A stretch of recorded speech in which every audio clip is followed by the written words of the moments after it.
Throughout history, there have been people who have committed some of the most heinous crimes fathomable. For those crimes, they have been convicted and sentenced to death. Welcome to Death Row Executions, where we take a look into the lives of society's worst offenders.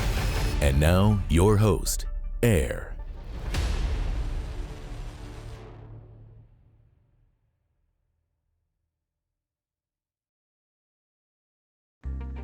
Drugs destroyed everything I ever had, and it destroyed everything that they ever wanted. You know, you think that you can lay it down, but you can't. People didn't mean anything to me. My dope did. My grades started going down. I started not even wanting to go to school. Don't do it. Stop it. Don't let it go any farther.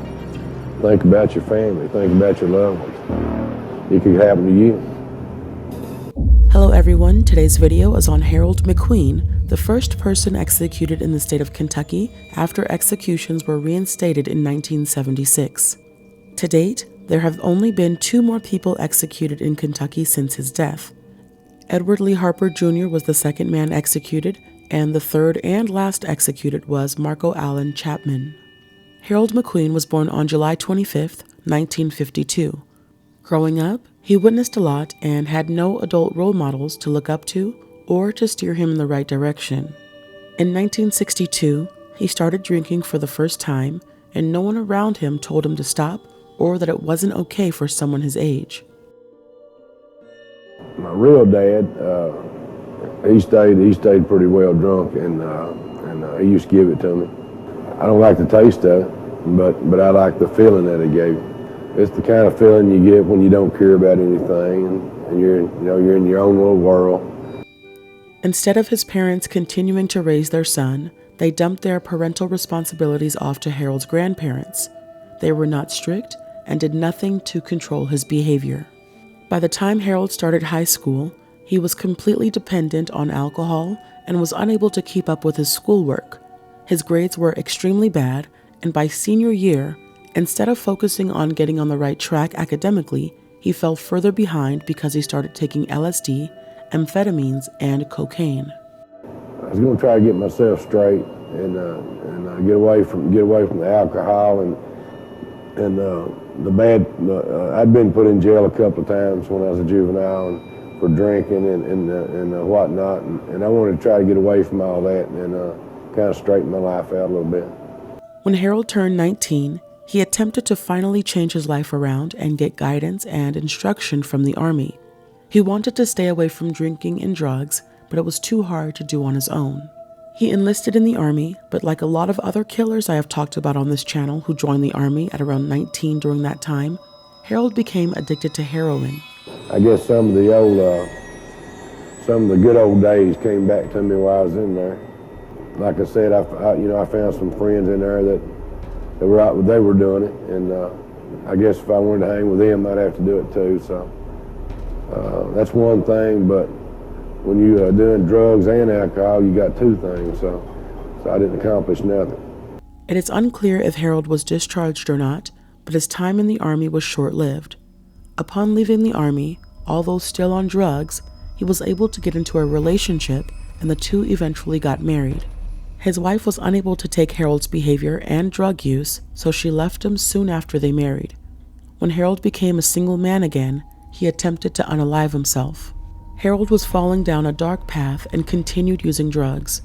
One day, on January 17, 1980, he decided to get high and went out looking for trouble in Richmond.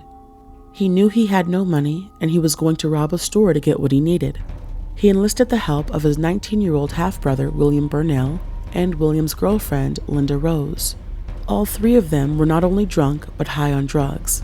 Some of the drugs they used at the time were Valium, alcohol, marijuana, and more. Harold went into a mini-mart with William, while Linda Rose stayed in the car. Harold had a .22 caliber pistol on him, and inside of the mini-mart was 22-year-old mini-mart clerk Rebecca O'Hearn. Harold and William instructed Rebecca to empty the cash register and the safe. Rebecca thought everything would be okay if she followed every command. Rebecca followed every instruction, she emptied the register and the safe, but Harold still ended up shooting Rebecca twice in the face and once in the head. Unfortunately, Rebecca died instantly. William then removed the store's surveillance camera, put it in a bag, and then left with Harold. Once away from the crime scene, the trio counted $1,500 in cash and food stamps.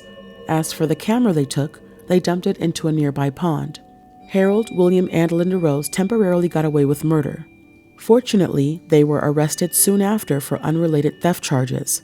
When they were arrested for a different crime, police had a warrant to search the trailer they lived in, and they ended up finding evidence that tied Harold to the murder of mini-mart clerk Rebecca. Police found the .22 caliber pistol, a large amount of cash, and food stamps. Harold and William were both tried together after being charged for robbery and capital murder. They were both facing the death penalty, or at least that is what prosecutors were aiming for. Their trial began on March 16, 1981. During trial, Harold did show remorse and claimed that he had no recollection of shooting Rebecca because he was high, but he was sorry for his actions. His apology meant nothing to the jury, and they found Harold and William guilty of murder. The men being high during the murder was also not an excuse for the jury. Although Harold was given a recommendation of 20 years in prison for the robbery, they recommended he be sentenced to death because for the murder, he was the main one responsible for Rebecca's death. Also, death in the course of a robbery is a capital offense, so the jury had the option of sentencing Harold to death. As for William, although he was there and did nothing to stop or report Harold, the jury recommended against the death penalty for him because they did not believe it was his intention to go inside of the store and kill anyone.